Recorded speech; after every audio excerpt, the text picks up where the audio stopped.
Good afternoon. Today we are doing front brakes on the Tundra. So for the last couple of months I've noticed when braking from a high speed the steering wheel shakes back and forth, kind of like this. When braking. So that's a sign of warped rotors in the front. So last time I changed my oil, about 2 weeks ago, I noticed that the front brake pads were about 4 millimeters.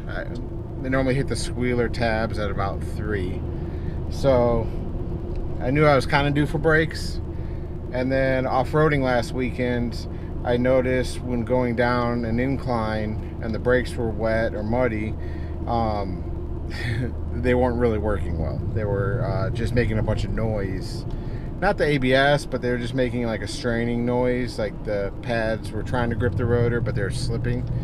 Again, that was just on steep inclines when it was wet. Anyway, so then the following weekend I went on another trip, and I kept getting this squealing noise when driving, and it would go away when I would lightly touch the brake pads. So I'm pretty sure I'm on the squealer pads in the front. I kind of tuned it down to the front brakes. So we ordered some brake pads and some rotors. My machine at work, I don't have the Toyota adapter for the bigger hubs, and I got a really good deal on slotted rotors with EBC brake pads.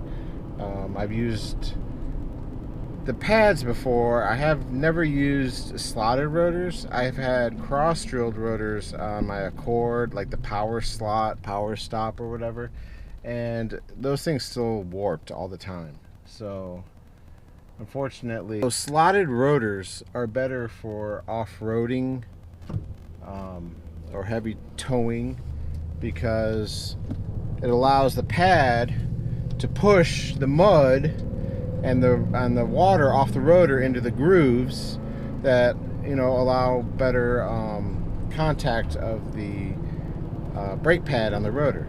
So I went with slotted rotors with EBC pads. I'll put a link in the description, and it came in a big old box like so, and we're going to install them today. So I have spacers in the front of my truck, so I got to find some Loctite. I think it's blue Loctite. Yeah, blue Loctite. Because I got to pop those spacers off to get the rotor off. Anywho, should be straightforward, but, you know, watching something on YouTube is easier, you know, makes it easier your first time, because I'll give you all the wrench sizes and everything you need to do the job. So let's get this started here.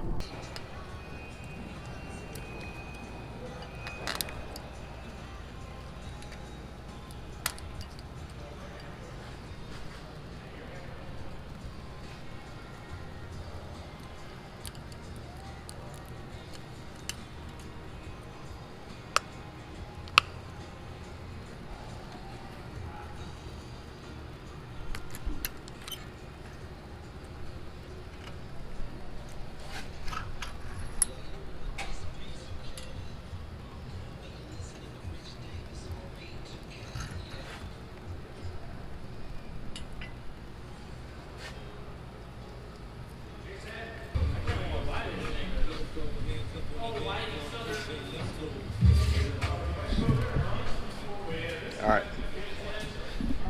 final product here.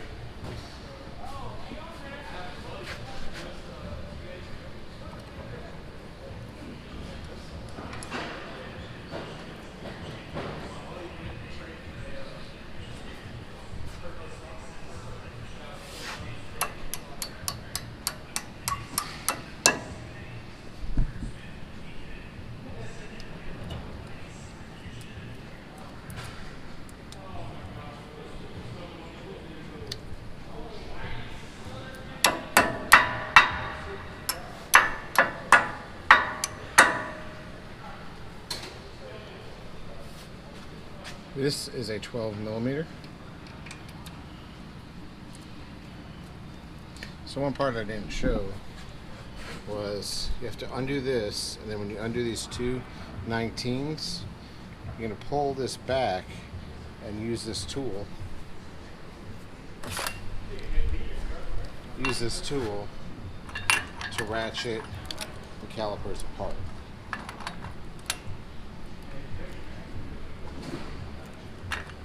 This will be good for brake jobs here on out. Now spread your calipers and slide your pads in and out. You got your pins, and I'll show you how the locking pins go here in a second. So to put in this, right?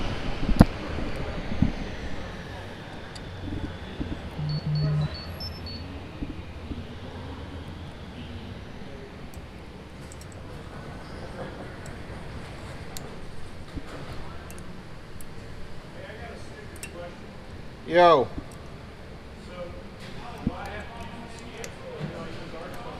Our stuff will do it. Yeah.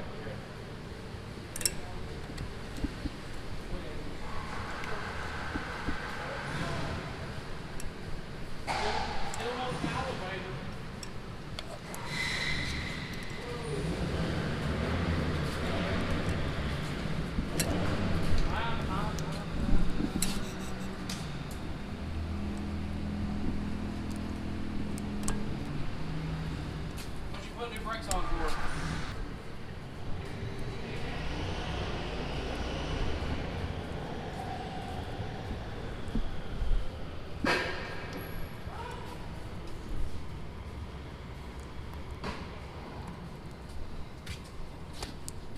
I do not want to test drive this car. Which one? The one that did the fuel pump in. Are you scared? The oil light took quite a while to go out. It's rattling. So yeah. At least it's running, right? Oh, it's running. Yeah. Was it running before? Nope. I'm just gonna let her know too.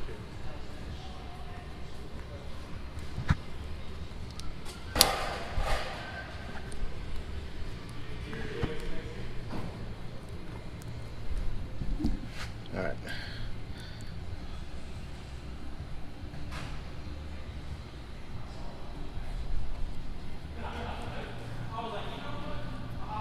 So the only part I really lubed is this guide pin, because I want this to float freely in here, and you also want these to float. This will straighten out once you get this back on.